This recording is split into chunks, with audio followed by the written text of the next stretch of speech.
Hi, I'm Stetson with Dronegenuity. In this video, I'm going over how to take some really cool, long exposure shots on DJI drones. Now, in order to take these shots, you need what are called neutral density filters. These filters are like sunglasses for your drone. They filter out light and allow you to take longer exposures even when it's still bright outside. We recommend using filters by Polar Pro, as these are high quality filters that produce very clear images.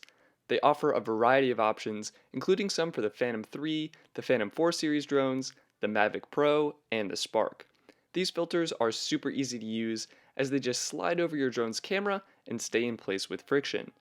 Make sure to put on and remove your filters when your drone is off though, to avoid accidentally damaging your gimbal. While we recommend Polar Pro's ND filters, the truth is it doesn't matter which brand you go for. What's most important is that you get at least an ND16 filter, as this reduces the amount of light by 4 stops and is ideal for getting these long exposure shots.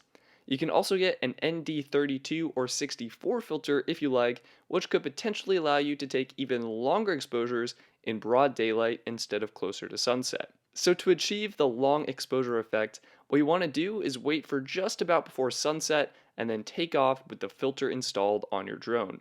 Within the DJI Go application, you want to make sure you're shooting in manual mode to manually adjust the ISO and shutter speed. Keep the ISO set to 100 and adjust the shutter speed until you can see an image on your screen. Like with all drone photography, we recommend shooting in the JPG plus RAW camera mode, and we also recommend experimenting with the shutter speed to see what timing works best for you. For these waterfall shots, I found I was using anywhere from a 1 to 4 second shutter speed to get these results. Also be sure to take lots of images, as sometimes the drone can drift in the wind and cause blurry photos.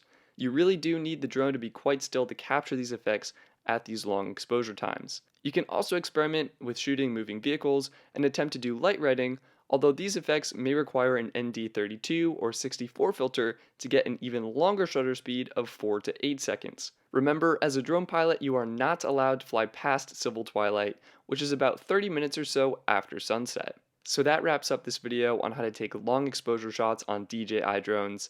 Again, pick up an ND16, ND32, or even an ND64 filter, wait for just about before sunset, and then take to the sky.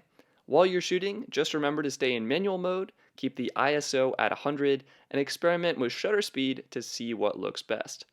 Feel free to like this video if you found it helpful, and consider subscribing for more videos like this one.